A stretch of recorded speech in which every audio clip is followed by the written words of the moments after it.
Yes, your doubts बेटा। कौन था, कौन पूछ रहा था डाउट? सर यही एक बार बताओ वापस। यही वाला एक बार वापस बताना है। Who is this? वैष्णवी। चलो फटाफट ध्यान दो, 2 मिनट में मैं पूरा करता हूँ। इसका रिकॉर्डिंग है बेटा, रिकॉर्डिंग में दे दूंगा, और ये 2 मिनट में वापस बता रहा हूँ। देखो आपको करना क्या है, कैश फ्लो स्टेटमेंट में क्या करना है, देखो 3 चीज़ों में आपको डिवाइड करना है एक्टिविटीज़ को, ऑपरेटिंग, इन्वेस्टिंग, फाइनेंसिंग। ऑपरेटिंग बोले तो क्या, सब लोग ध्यान दो, सब लोग ध्यान दे रहे हो क्या? करे थोड़ा फास्ट ट्रैक, करे थोड़ा फास्ट ट्रैक, करे, बताते चलो फटाफट। रेडी? चलो, जो आपका कैश बुक है उसमें जो भी एक्टिविटीज आए हैं उनको आपको 3 पार्ट में डिवाइड करना है, ऑपरेटिंग, इन्वेस्टिंग, फाइनेंसिंग।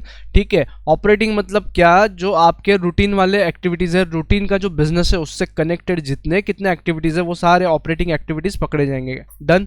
और यहाँ पे मतलब ऑपरेटिंग मतलब सेल परचेज की वजह से जो भी चीज़ें हो रही है, डेटर्स बन रहे हैं, क्रेडिटर्स बन रहे हैं, वो सब ऑपरेटिंग एक्टिविटी में आता है। क्लियर है क्या? उसके बाद आपको फाइनेंसिंग में क्या क्या लेना है, फाइनेंसिंग मतलब क्या, आपके बिजनेस के लिए लगने वाला जो कैपिटल है, capital capital capital, long term long term long term, याद रखो लॉन्ग टर्म मतलब 1 साल से ज़्यादा के लिए जो पैसा आप यूज़ करने वाले हैं उसको आप फाइनेंसिंग में लोगे, उससे रिलेटेड सारी एक्टिविटीज़ आप फाइनेंसिंग में लोगे। मतलब इक्विटी शेयर्स इशू करे हैं, उस पर डिविडेंड पे किया है, वो जाएगा फाइनेंसिंग में। इक्विटी शेयर इशू करने के बाद जो कैश फ्लो आया वो जाएगा फाइनेंसिंग में।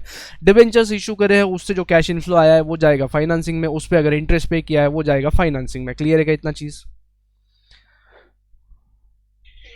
तुम्हारे पास तुम्हारे पास एक्स्ट्रा पैसा पड़ा था, तुमने कोई प्लांट मशीन परचेस किया है वो जाएगा इन्वेस्टिंग में। तुम्हारे पास एक्स्ट्रा पैसा पड़ा था, तुमने शेयर्स परचेस करा, वो जाएगा इन्वेस्टिंग में। उन शेयर्स पे अगर डिविडेंड रिसीव किया है तो वो जाएगा फाइनेंस, इन्वेस्टिंग में, सॉरी इन्वेस्टिंग में जाएगा। क्लियर है? वो इन्वेस्टिंग में जाएगा तो उसको प्रॉफिट एंड लॉस से हटाना पड़ेगा, हाँ या ना? क्लियर? तो अब वही आपके स्क्रीन पे जो दिखाई दे रहा है उसी स्टेटमेंट को अपन डील कर लेते हैं। ये सीधा सीधा प्रॉफिट एंड लॉस अकाउंट है जैसा बनता है। क्लियर है क्या? ऊपर, हाँ, ये वाला जो है, ये जो स्क्रीन पे दिखाई दे रहा है ये सीधा सीधा प्रॉफिट एंड लॉस स्टेटमेंट है। इसमें से जो लाइन आइटम आपको दे के रखा रहेगा क्वेश्चन में, जहां से आप शुरू कर रहे हो वहां से उल्टा ऊपर ऊपर सॉल्व करते जाओ। देखो ध्यान दो, क्लियर है क्या? जैसा अपने को इस वाले क्वेश्चन में लास्ट आइटम से अपन ने शुरू किया, लास्ट आइटम देखो ईएटी है कि आपके अभी जो इलस्ट्रेशन डील किया उसमें ईएटी भी था, ईबीटी भी था, बट डेलिबरेटली मैंने ईएटी से चालू किया, लास्ट आइटम से शुरू किया, फिर उसमें टैक्सेस का प्रोविजन ऐड किया, प्रोविजन ऐड किया। जो भी प्रॉफिट एंड लॉस में टैक्सेस नाम से दिखेगा वो आपका प्रोविजन रहेगा, पेड नहीं रहेगा, वो क्या रहेगा, सिर्फ प्रोविजन रहेगा। क्लियर है क्या? डन। अब देखो, अब देखो देखो देखो, अब अगर मैं शुरू कर रहा हूँ क्वेश्चन, एक इलस्ट्रेशन है, 6 इलस्ट्रेशन जो आईसीआई के मॉड्यूल में है उसके साथ अपन जाते हैं। उसमें जो भी चीज़ें दी है वहाँ पे क्या क्या करना है, और एक मैं स्टैंडर्डाइज फॉर्मेट आपको बता दे रहा हूँ।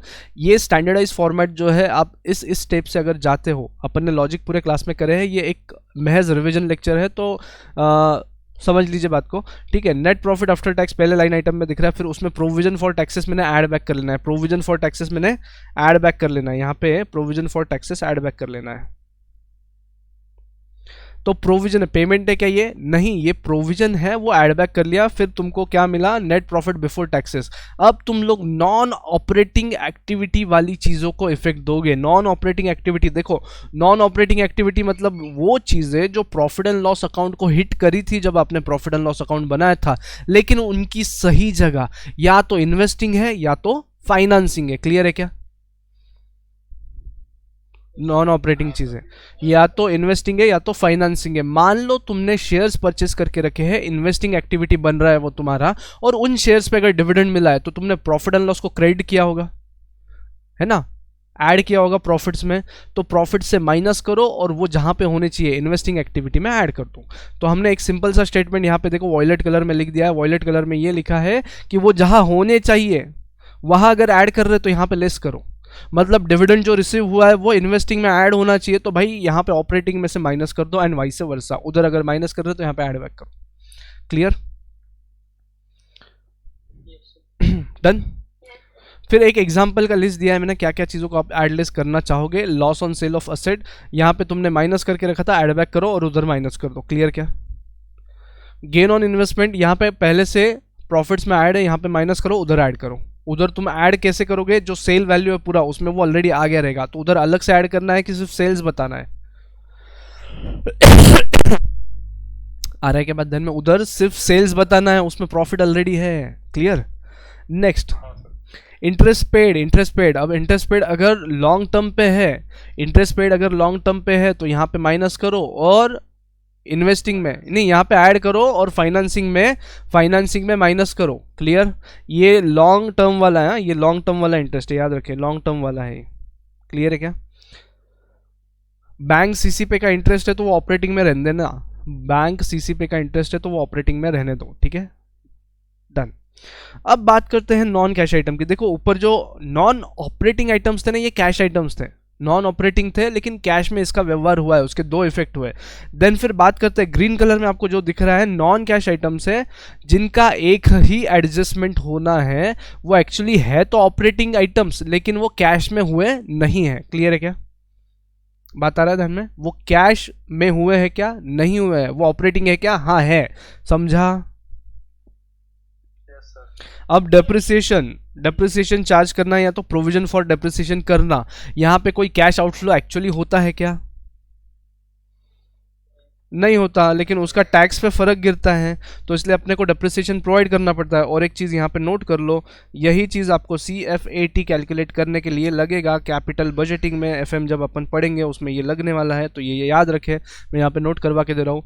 उसके बाद प्रोविजन फॉर बैड डेब्ट जो किया है, प्रोविजन फॉर बैड डेब्ट जो किया है, क्या इसकी वजह से कैश आउटफ्लो हुआ या फिर कोई लॉस हुआ एक्चुअल में, या सिर्फ एक दिल की तैयारी कर ली है तुमने कि भाई लॉस होने वाला है?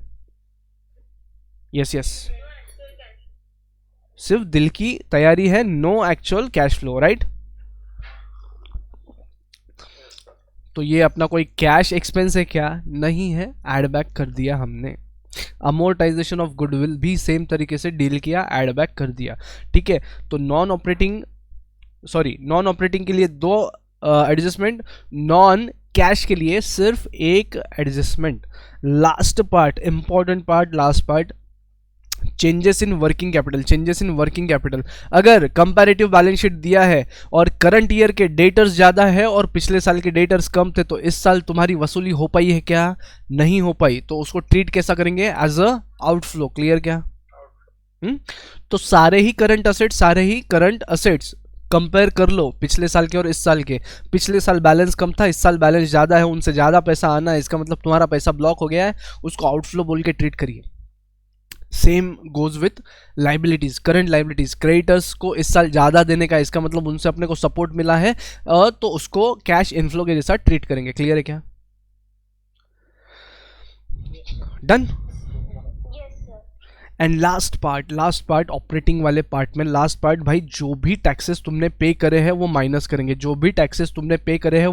करेंगे, चाहे वो एडवांस टैक्स के नाम से पे किया हो, या फिर सेल्फ असेसमेंट टैक्स के नाम से पे किया हो, या फिर सिर्फ लिखा हो इनकम टैक्स पेड। जिधर जिधर वर्ड आया पेड वो यहाँ से माइनस करे, जिधर जिधर वर्ड आया इनकम टैक्स पेड तो वो यहाँ पे माइनस करना है। क्लियर है क्या? अब ये दो चीज़ें जो है ना वो इनकम टैक्स से सीखने के बाद आएगी। एसएटी एवाई में भरते हैं पीवाई के लिए, और एडवांस टैक्स पीवाई में भरते हैं पीवाई के लिए। ये इनकम टैक्स पढ़ने के बाद थोड़ा थोड़ा क्लियर हो जाएगा। उसके बाद में यहाँ पे जो वर्किंग नोट मैंने बना के रखा है ना, ये क्यों बनाया है ये बता दूँ। सिंगल एंट्री का चैप्टर अपन ने सबसे पहले पढ़ा, वहाँ पे ये सब लॉजिक बताए थे मैंने। अब देखो प्रोविजन फॉर टैक्सेस को ओपनिंग बैलेंस रहेगा यहाँ पे, और यहाँ पे क्लोजिंग बैलेंस रहेगा। ये कहाँ से मिलेगा आपको? जो कंपेरेटिव बैलेंस शीट दिया रहेगा ना उसमें से मिलेगा। और ये प्रोविजन फॉर करंट ईयर जो है ना, प्रॉफिट एंड लॉस का एक आइटम है, वो मिल जाएगा। तो बैलेंसिंग फिगर मैंने हाईलाइट करके रखा है येलो कलर से, वो बता रहा है कि इस साल पे कितना किया है, और ये पेमेंट ऊपर ले जाके मैं पेड बता दूंगा। क्लियर? डन। ये हुआ पूरा ऑपरेटिंग। देखो टाइम ऑपरेटिंग को ही लगना है, फाइनेंसिंग को टाइम लगना नहीं है। क्लियर है क्या? डन। अब इस